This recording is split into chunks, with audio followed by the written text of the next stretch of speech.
Hey everyone, welcome back to Faith Foundations. I'm Miranda and this is Hakeem. Yes, welcome back. Like we did in the first series, we're going to talk about more big ideas around life and the Christian faith, and we'll have moments along the way for you to discuss the topics as a group and try things for yourself. In our first series, we talked about the story we live in, found in the Old and New Testament of the Bible, of how God created the world, how sin had brought disharmony, and how Jesus came to rescue and restore us and the world. That's right. So, these next 4 episodes are all about how we get to join in on what God is doing in the world. We're talking about being disciples of Jesus. We're going to look at what it actually means to follow Jesus, to be with him and do what he did. So, we want to invite you to watch and listen in on the conversations we had with a couple of young people about these topics. So get comfy, pull up a chair. Here's my conversation with Atsul about what it means to be a disciple.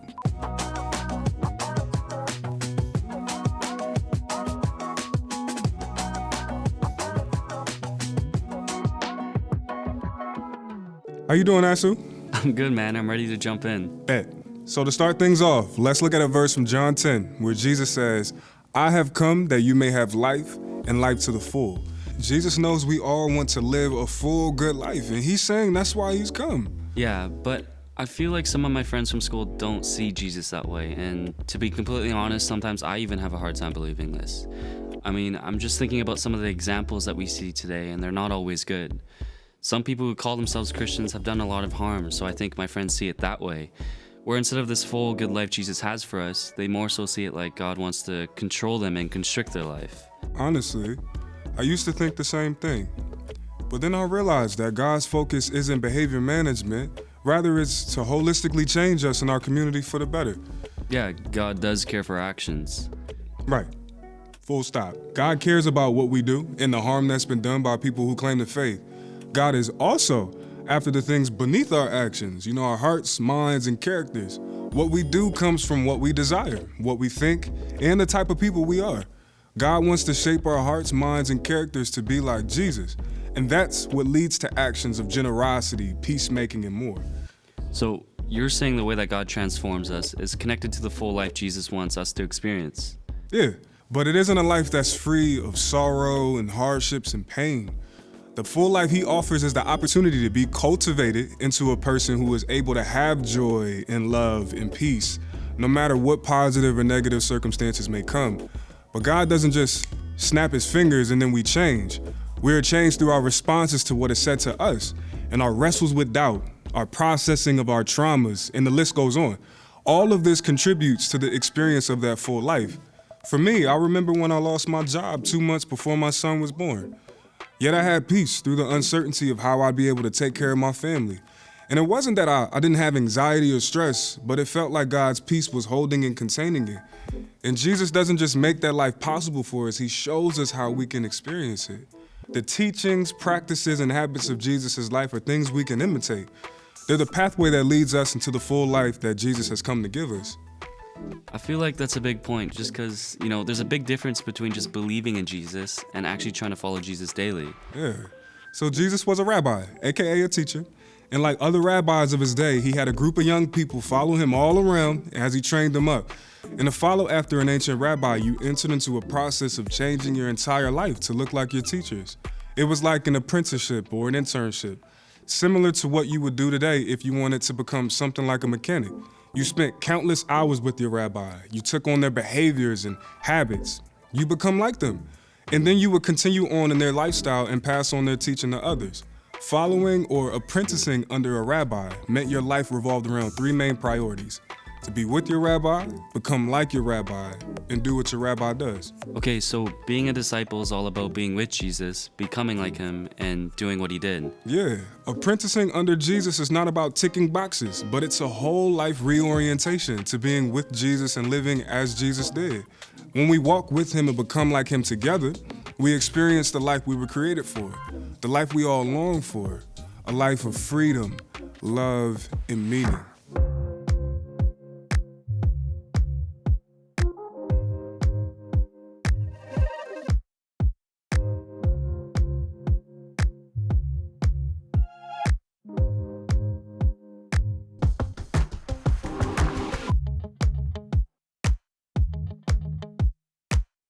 What's something you've been trying to master? Well, recently I've been trying to get better at the guitar. So who's someone that you look up to and learn from? And what have you noticed about what it means to be a master? Well, I have a friend named Brad, and he plays guitar almost every day, and he just always seems to be learning new techniques and new songs. I actually remember this one time I watched him find a new song, and he learned the whole song just by ear. Have you ever thought about your relationship with God this way? Like Brad playing guitar? I'm thinking, have you ever thought of your relationship with God in terms of mastery, or something you can get better at? Or to put it another way, what would it look like to see your relationship with God more like an apprenticeship? Yeah, I don't know if this sounds weird, but one way that I've thought about it is the difference between knowing about someone and then actually knowing them. Like, an example would be being a huge fan of, let's say, someone like Harry Styles.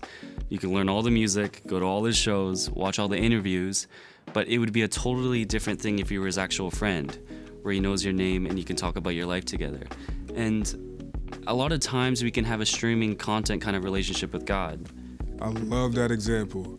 This is a relational journey. It grows like a friendship that moves from just texting to FaceTime to finally kicking it in person. And the more time we spend with God, the more aware we become of God's presence in our lives. And remember, you're not alone. We are apprenticing under Jesus together. Sometimes it feels like a lot of pressure to figure it out, but we have people who are in it with us. We all need people to go on the journey with. In Romans 12, the Apostle Paul talks about the church being one body made up of many different parts. Essentially, he's saying each of us has a particular part to play and we're dependent on each other. Okay, so it can kind of be like a goalie on a hockey team. A goalie by itself would be weird, but put on a team and it helps make a game. Yeah, I imagine you being out there by yourself like, Yeah, maybe not.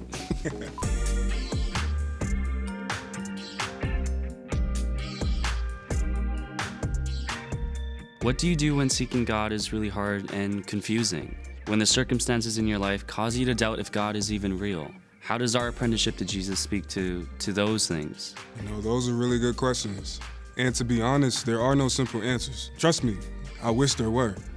This is when I try to remember the not yet aspect of God's kingdom that Miranda and Camille talked about in the last series. We are all still waiting on the fullness of God's kingdom, but it's difficult to wait. Yeah, it definitely can be really difficult to wait sometimes, but I love that Jesus was upfront and honest about that. Like, doesn't he actually tell us that in this world we will face trouble? Yes, sir. Jesus is real with this. When you follow him, you can expect difficulty and resistance at some level. And Jesus suffered too.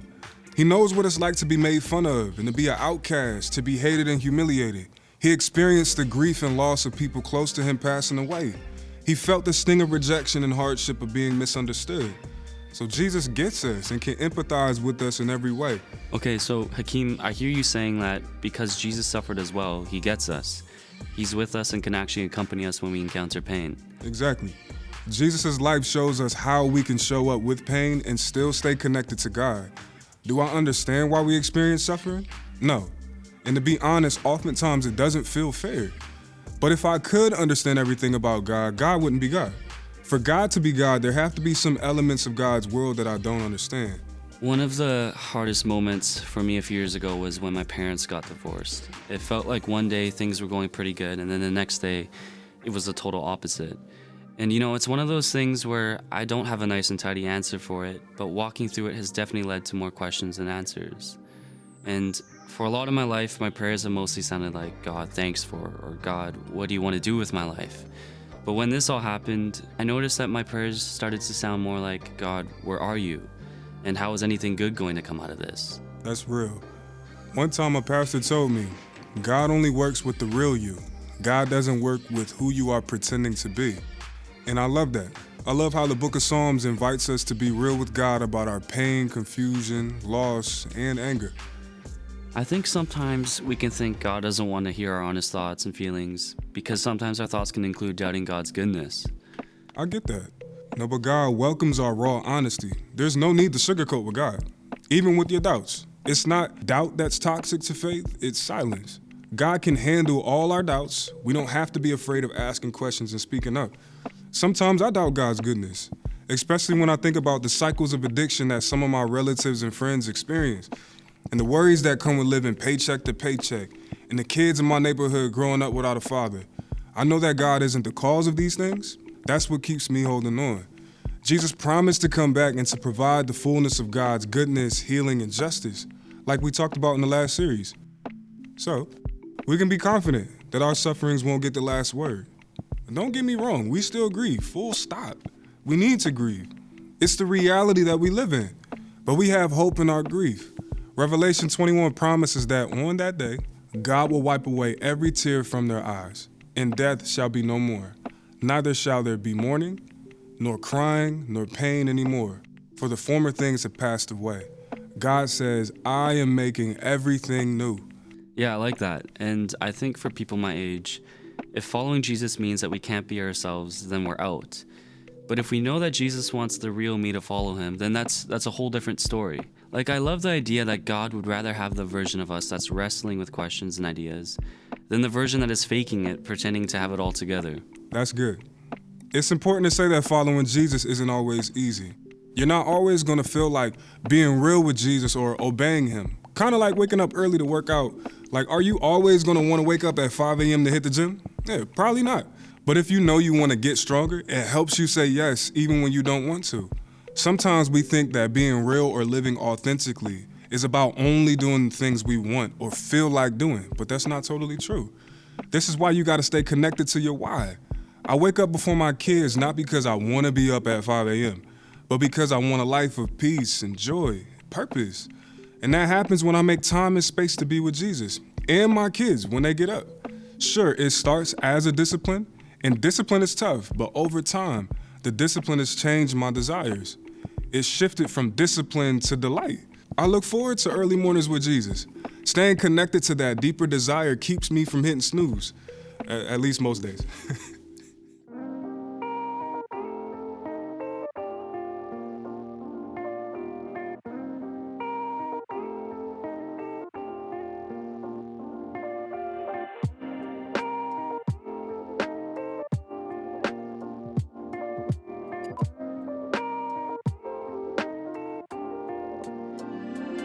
When it comes to our apprenticeship to Jesus, we have to ask, what is the end goal? What's God's aim with all of this? We need to dig into those questions for any of this discipleship stuff to make sense. One time Jesus was asked, what is the most important of God's commands? He responded with a twofold answer, quoting two well-known passages in the Old Testament. The first from Deuteronomy 6, and the second from Leviticus 19. Jesus replied, love the Lord your God with all your heart, and with all your soul, and with all your mind. This is the first and greatest commandment, and the second is like it, love your neighbor as yourself. All the law and the prophets hang on these two commandments. In Jesus' mind, loving God and loving others as we love ourselves are two sides of the same coin. One author wrote, if I love God, I must love people. I don't have the choice to choose when, which can be tough when someone is really on your last nerve. But even then, maybe especially then. Okay, so the main commands for disciples to Jesus are to love God and to love others. Yeah, love. In English, we only have one word for love that we use for friends, family, romance, and things like clothes and cupcakes. But in Greek, which is the language that the New Testament was written in, there are 4 different words for love. And the word Jesus chooses, agape, is the highest form of love, the kind of love that God has for us. It's love with action. It's love that's unconditional. It's love that's sacrificial, and it goes all out for the sake of others. God's aim for your life and discipleship is to form you into a person of love. And that collectively, me, you, our church, and the broader church, are formed into a people of love. Love is the goal of our apprenticeship to Jesus. It's a love that comes from us abiding in God's love for us, which literally means to stay or remain in love. It's about continually believing and trusting in God's love, which we do by being with God. Yeah, and following Jesus is so much bigger than just checking a box that just says Christian. Mm-hmm. It's about being on a path of becoming a person of self-sacrificial love. Absolutely.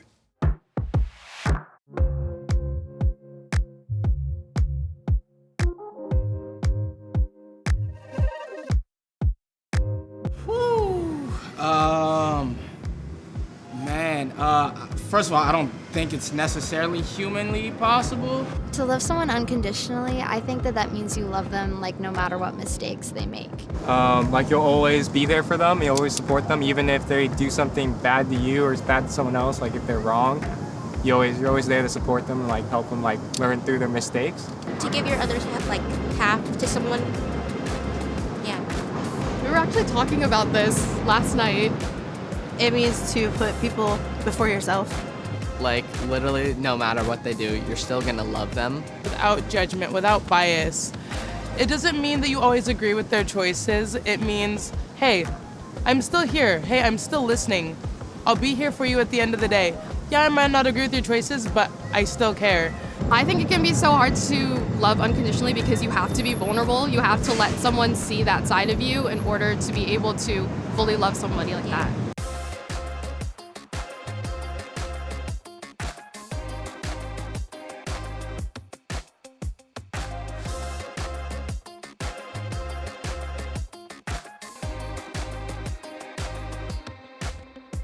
Just picture it, bro. What if we lived every day like God's got nothing but the best in store for us? Yeah, I think if we truly embrace the idea that in Jesus we find the life we're really longing for, it would change so much for us. And something else I'm even starting to realize today through our conversation is that Jesus is so much more than a means to an end. You're right. I think in our culture, we're pretty aware that using people to get what we want or to get ahead, like that's not cool. But sometimes we do this, and I do this with Jesus. I can fall into this mentality that Jesus is how I can get what I really want, when in reality, Jesus in and of himself is what I really want and need. Okay, to make it practical this week, we're gonna do an exercise to help us think through the difference between eulogy virtues versus resume virtues. Eulogies are what people say about you at your funeral. They're a reflection of what your life was really all about. Oftentimes at funerals, you'll hear people talk about how a person sacrificially served for their family in every season of life, or how they were always there for me when I needed them the most. Or maybe if their life was mostly about work and success, they might even say, here lies a person who did whatever it took to get the job done. So the first step is to write a list of what you want people to say about you at the end of your life. Then take a few moments to write some of your resume virtues, the things you might say to get a job, things that you think would help qualify you, like the skills you've learned or your education or your work ethic. Your resume virtues might include things like, I'm always on time, or I'm organized, and I'm good at working with people. It's not that eulogy virtues are better than resume virtues. Knowing your gifts and skills is really important. But knowing your eulogy virtues, the things you ultimately want to be known for, keeps us connected to the aim of our lives. In high school, when Jesus became a part of my life, I realized that I ultimately wanted people to know me as a guy whose life pointed people to Jesus. Even though I was only 17, knowing my eulogy virtues meant that I started watching how my youth leaders cared for my friends, and I tried to do the same. And now that I'm a father of 2 kids, I want them to remember me as being a present, compassionate, and loving father. These virtues help me know my values and how I can live them out right where I am. As you wrap up today with discussion, remember, God meets us where we're at and is with us every step of the way.